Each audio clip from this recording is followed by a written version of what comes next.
Chapter 5, Natural Vegetation. Have you ever been to a forest for a picnic? You might have surely gone to a park if you live in a city, or to a mango, guava, or coconut orchard if you live in a village. How do we differentiate between the natural vegetation and the planted vegetation? The same variety may be found growing wild in the forest under natural conditions, and the same tree may be the planted one in your garden under human supervision. Natural vegetation refers to a plant community that has been left undisturbed over a long time so as to allow its individual species to adjust themselves to climate and soil conditions as fully as possible.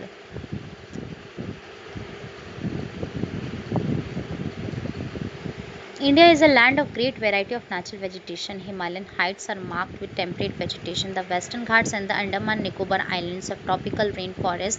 The deltaic regions have tropical forests and mangroves. The desert and semi-desert areas of Rajasthan are known for cacti, a wide variety of bushes and thorny vegetation. Depending upon the variations in the climate and the soil, the vegetation of India changes from one region to another. On the basis of certain common features such as predominant vegetation type and climatic regions, Indian forest can be divided into the following groups.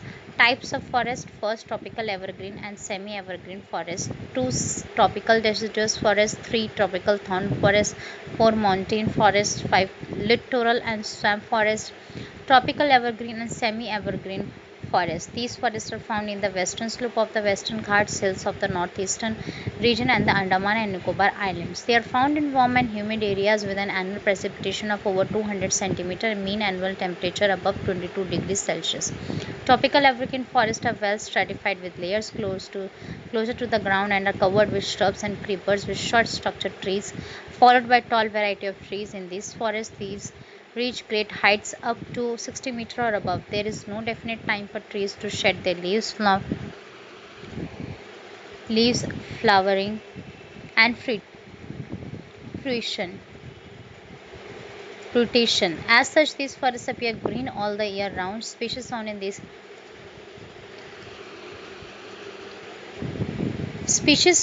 these forests include rosewood, mahogany, any, ebony, etc. The semi-evergreen forests are found in the less rainy parts of these regions. Such forests have a mixture of evergreen and moist deciduous trees. The undergrowing climbers provide an evergreen character to these forests. Main species are white cedar, hollock, and kale. The British were aware of the economic value of the forest in India, hence large-scale exploitation of these forests was started.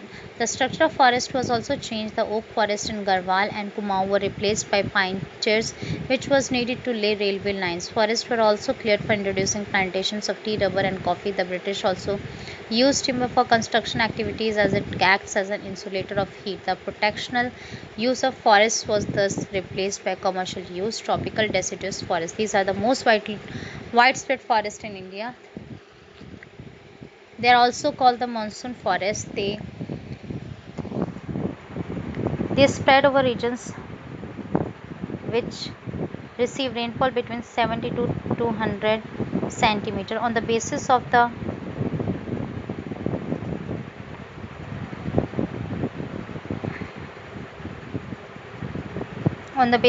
availability of water, these forests are further divided into moist and dry deciduous. The moist deciduous forests are more pronounced in the regions which record rainfall between 100 to 200 centimeters. These forests are found in the northeastern states along the foothills of Himalayas, eastern slopes of the Western Ghats, and Odisha. Teak, sal, sesam, hurra, mahua, amla, semul, kusum, and sandalwood, etc., are the main species of these forests. Dry deciduous forest covers vast areas of the country where rainfall ranges between 70 to 100 centimeter. On the wetter margins, it has a transition to the moist deciduous, while on the dry margins to thorn forest. These forests are found in rainier areas of the peninsula and the plains of Uttar Pradesh and Bihar, in the higher rainfall regions of the Peninsular Plateau and the northern Indian plain. These forests have a parkland landscape with open stretches in which teak and other trees interspersed with patches of grass are common. As the dry season begins, the trees shed their leaves completely and the forest appears like a vast grassland with naked trees all around. Tendu, polas, amaltas, bale, khair, hazelwood, etc. Are the common trees of these forests. In the western and southern part of Rajasthan, vegetation cover is very scanty due to low rainfall and overgrazing. Tropical thorn forests occur in the areas which receive rainfall less than 50 centimeters. These consist of a variety of grasses and shrubs. It includes semi-arid areas of southwest Punjab, Haryana, Rajasthan, Gujarat, Madhya Pradesh, and Uttar Pradesh. In these forests, plants remain leafless for most part of the year and give an expression of scrub vegetation. Important Important species found are babool, bear, and wild date palm, kher, neem, khejri, palas, etc.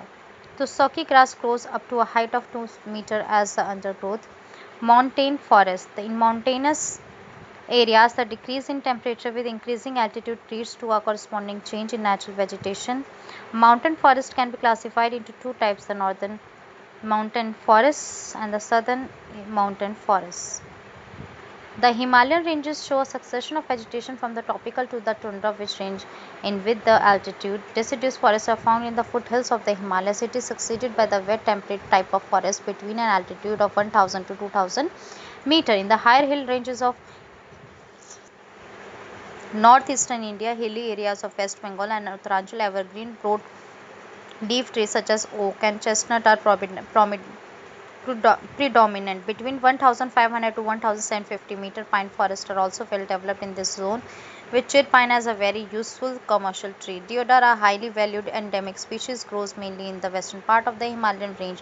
Deodar is a durable wood mainly used in construction activities. Similarly, the chinar and the walnut, which sustain the famous Kashmir handicrafts, belong to this zone. Blue pine and spruce appear at altitudes of 2225 to 3048 meter. At many places in this zone, temperate grasslands are also found, but in the higher reaches, there is a transition to alpine forests and pastures. Silver firs, junipers, pines, birch, and rhododendrons, etc., occur between 3000 to 4000 meter. However, these pastures are used extensively for transhumance by tribes like the Gujars, the Bakarwals, the Bhutias, and the Gaddis. The southern slopes of the Himalayas carry a thicker vegetation cover because of relatively higher precipitation than the drier north-facing slopes. At higher altitudes, mosses and lichens form part of the tundra vegetation. The southern mountain forests include the forest found in three distinct features of peninsular India, viz. The Western Ghats, the Vindhyas, and the Nilgiris. As they are closer to the tropics and only 1500 meters above the sea level, vegetation is temperate in the higher regions and subtropical on the lower regions of the Western Ghats. Especially in Kerala, Tamil Nadu, and Karnataka, the temperate forests are called sholas in the Nilgiris, Annamalai, and Palani Hills. Some of the other trees of this forest of economic significance include magnolia, laurel, cinchona, and wattle. Such forests are also found in the Satpura and Maikal ranges, littoral and swamp forests. India has a rich variety of wetland habitats. About 70% of this comprises areas under paddy cultivation. The total area of wetland is 3.9 million hectares. Through sites Chilika Lake, Odisha, and Keoladeo National Park, Bharatpur are protected as waterfowl habitats under the Convention of Wetlands of International Importance Ramsar Convention. The country's wetlands have been grouped into 8 categories, with first the reservoirs of the Deccan Plateau in the south together with the lagoons and other wetlands of the southern west coast. Second, the vast saline expanses of Rajasthan, Gujarat, and the Gulf of Kutch. Third, freshwater lakes and reservoirs from Gujarat eastwards through Rajasthan, Keoladeo National Park in Madhya Pradesh. 4. The delta wetlands and lagoons of India's east coast, Chilika Lake. 5. The freshwater marshes of the Gangetic Plain. 6. The floodplains of the Brahmaputra, the marshes and swamps in the hills of northeast India and the Himalayan foothills. 7. The lakes and rivers of the montane region of Kashmir and Ladakh. 8. The mangrove forest and other wetlands of the island arcs of the Andaman and Nicobar Islands. Mangroves grow along the coasts in the salt marshes, tidal creeks, mudflats, and estuaries. An international convention is an agreement among member states of the United Nations. They consist of a number of salt-tolerant species of plants, crisscrossed by creeks of stagnant water and tidal flows. These forests give shelter to a wide variety of birds.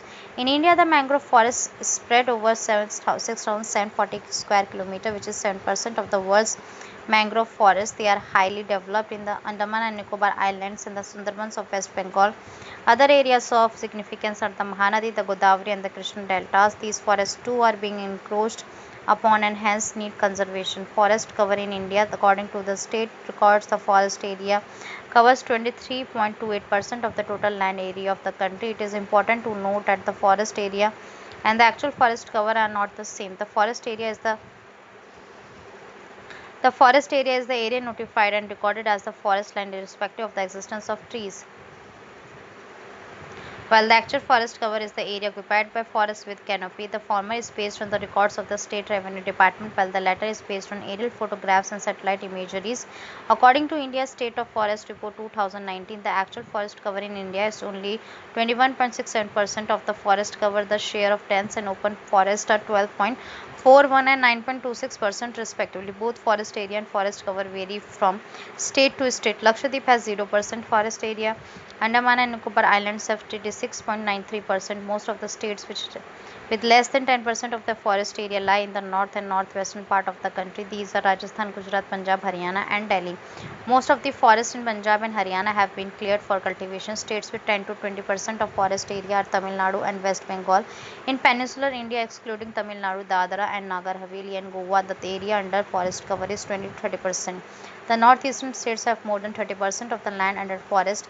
Hilly topography and heavy rainfall are good for forest growth. There is a lot of variation in actual forest cover, which ranges from 9.56% in Jammu and Kashmir to 84.01% in Andaman and Nicobar Islands. From the table showing the distribution of forest in India, Appendix 4 in this chapter, in this book, it is clear that there are 15 states where the forest cover is more than one third of the total area, which is the basic requirement for maintaining the ecological balance. On the basis of the percentage of the actual forest cover, the states have been grouped into four regions. So the four regions are: first, the region of high concentration, which is greater than percentage cover of the forest 40. Second, the region of medium concentration 20 to 40. Third, the region of low concentration 10 to 20. Fourth, the region of very low concentration, which is less than 10.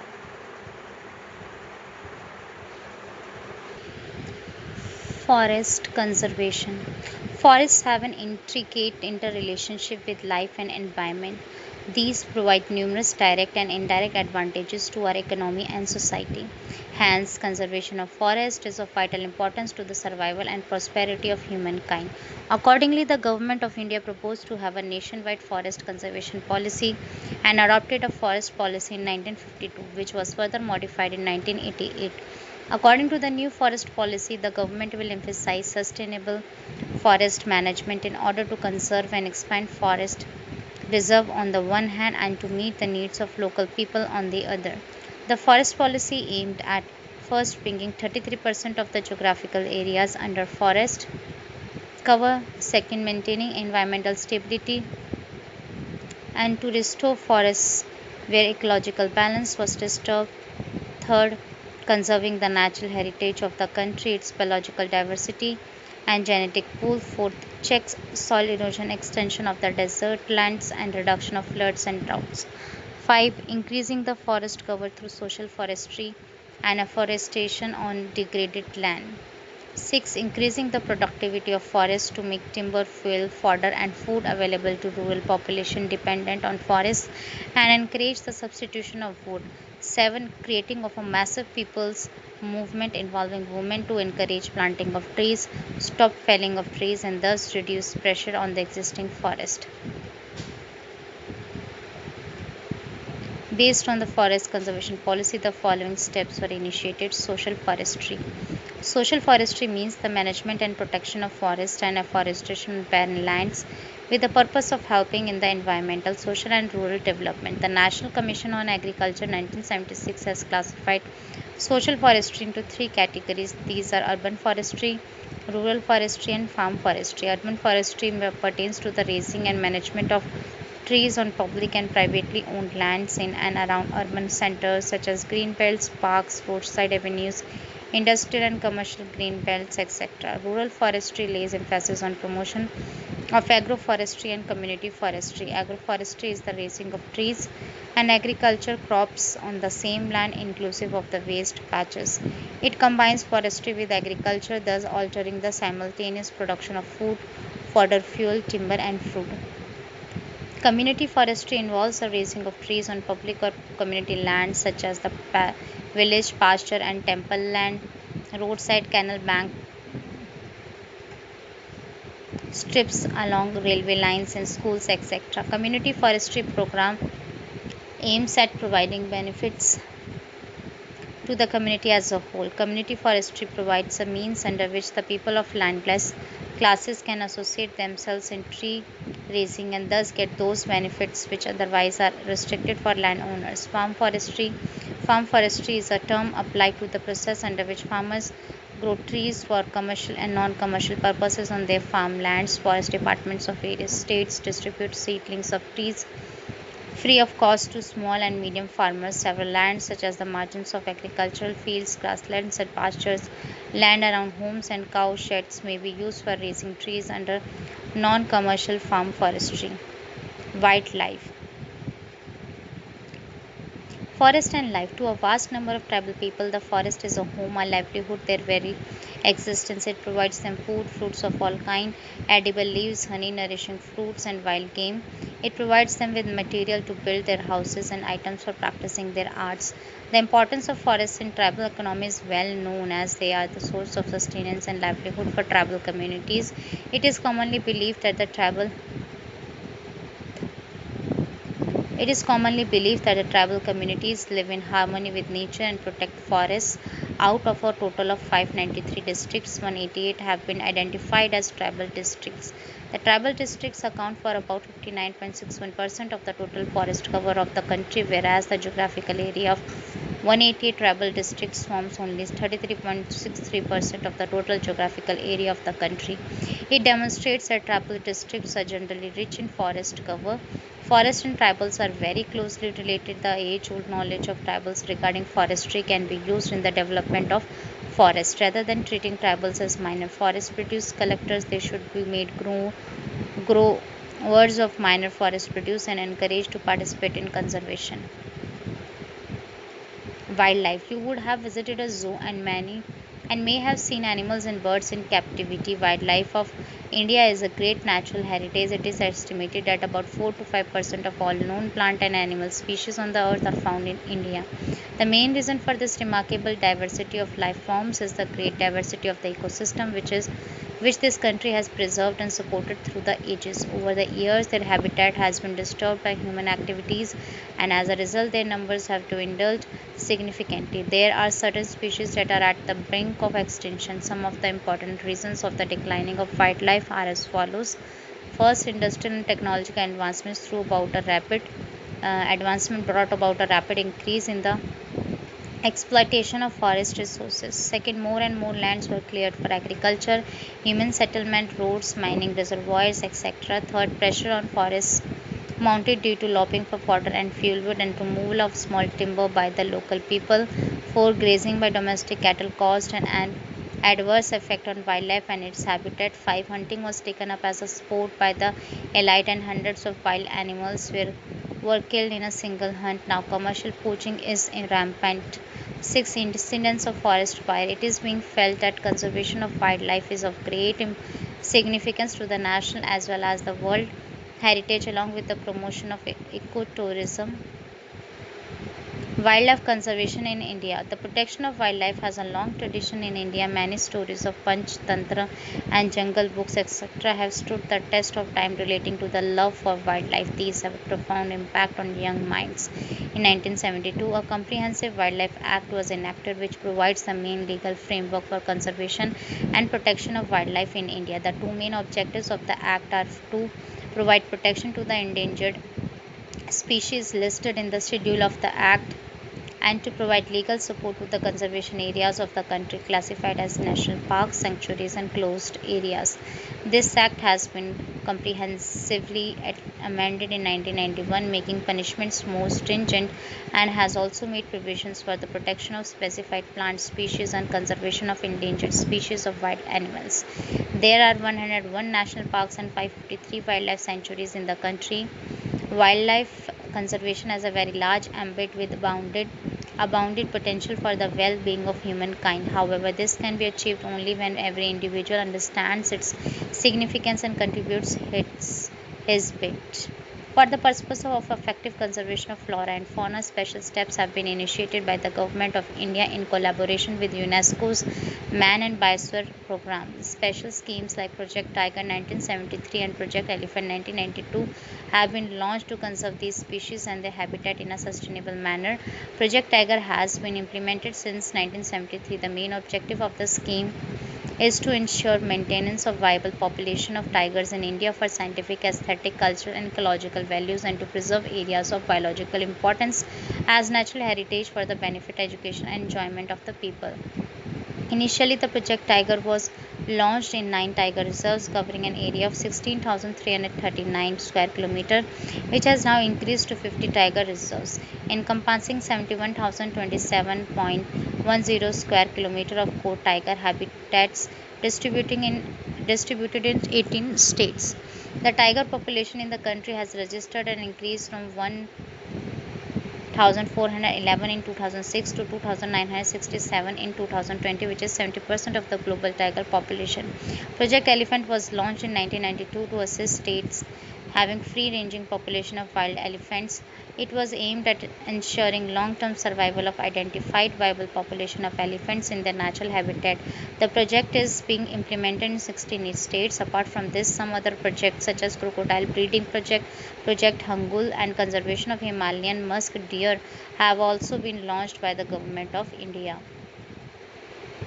Biosphere reserves. A biosphere reserve is a unique and representative ecosystem of terrestrial and coastal areas which are internationally recognized within the framework of UNESCO's Man and Biosphere MAP program. The Biosphere Reserve aims at achieving the three objectives. As you can see in the figure 5.8 of this chapter, there are 18 biosphere reserves in India. 11 biosphere reserves have been recognized by the UNESCO World Network of Biosphere Reserves. List of biosphere reserves. Name of the biosphere reserve and total geographical area kilometer square. Date of designation. Location in the states, union territory. First is Nilgiri 5520. Date of designation is 1/8/1986. Location in the state, union territory. Part of Vinayad, Nagarhole, Bandipur and Madhu Malai, Nilambur, Silent Valley and Siruvani Hills, Tamil Nadu, Kerala and Karnataka. Nanda Devi 5860.69, 18/1/1988. Date of designation, location in states, union territory, part of Chamoli, Pithoragarh and Almora districts in Uttarakhand. Nokrek 8/20/1988, past part of East, West and South Garo Hill districts in Meghalaya. Manas 2837 14/3/1989, part of Kokrajhar,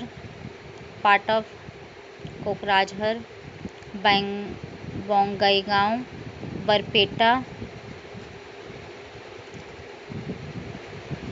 Nalbari, Kamrup and Darang districts in Assam. Sundarban 9630 29/3/1989, part of Delta of Ganges and Brahmaputra river system in West Bengal. Gulf of Mannar 10,518 to 1989, Indian part of Gulf of Mannar extending from Rameshwaram Island in the north to Kanyakumari in the south of Tamil Nadu. Great Nicobar 885 61 1989, southernmost island of Andaman and Nicobar Islands. Similipal 4374 21/6/1994, part of Mayurbhanj district in Odisha. Dibru Saikhowa 765 28/7, 1997, part of Dibrugarh and Tinsukia districts in Assam. Deha- Dehang Debang 5111.529, 1998, part of Upper Siang, West Siang and Dibang Valley districts in Arunachal Pradesh. Pachmari 4991.7233, 1999, part of Betul, Hoshangabad and Chhindwara districts in Madhya Pradesh. Khang Chendizonga 619.92, 2000, part of North and West districts in Sikkim. Agastya Malai 3500.36, 12/11/2001, part of Thirunelveli and Kanyakumari districts in Tamil Nadu, and Thiruvananthapuram, Kollam and Pathanamthitta districts in Kerala. Achanakmar Amarkantak 33 2005, part of Anuppur and Dindori districts of Madhya Pradesh and Bilaspur district of Chhattisgarh. Kutch 12,454, 29/1/2008, part of Kutch, Rajkot, Surendranagar and Patan districts in Gujarat. Cold Desert 7,770, 28/8/2009. Pin Valley National Park and surroundings, Chandratal and Sarchu and Kipper Wildlife Sanctuary in Himachal Pradesh. Seshachalam 4755.997, 29/2010. Seshachalam hill ranges in eastern Ghats encompassing part of Chittoor and Kadapa districts in Andhra Pradesh. Panna 2998.98, 25/8/2011, part of Pan and Chhatarpur districts in Madhya Pradesh.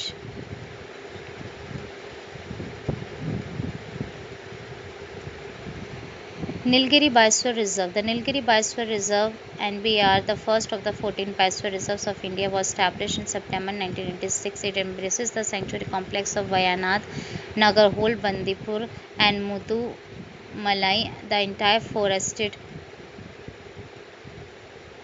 hill slopes of Nilambur, the upper Nilgiri Plateau, Silent Valley, and the Siruvani Hills.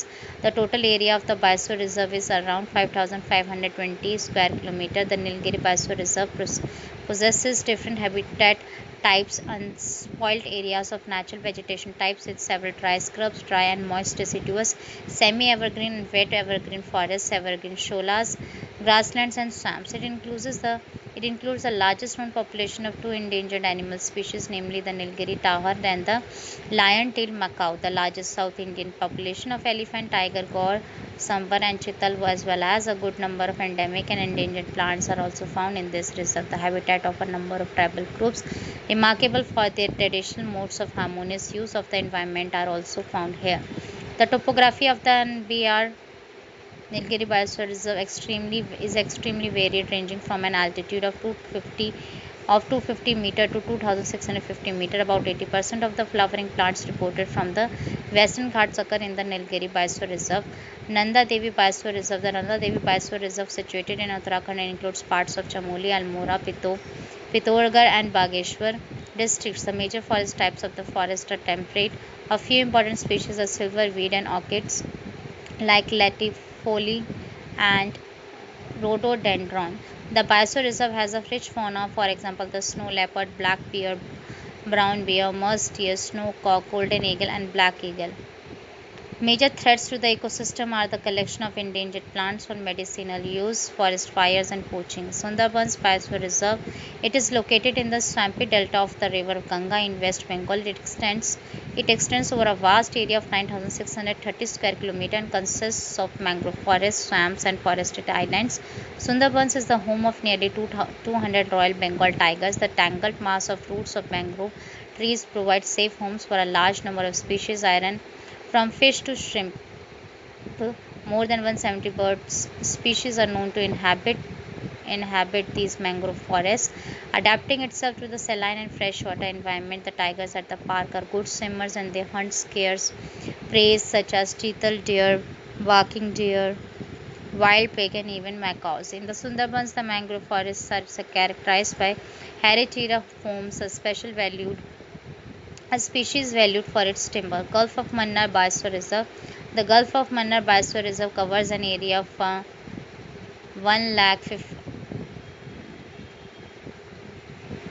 1,05,000 hectares on the southeast coast of India. It is one of the world's richest regions from a marine biodiversity perspective. The Biosphere Reserve comprises 21 islands with estuaries, beaches, forests of the nearshore environment, sea grasses, coral reefs, salt marshes, and mangroves. Among the Gulf's 3,600 plant and animal species are the globally endangered. For example, sea cow, dugong, besides six mangrove species endemic to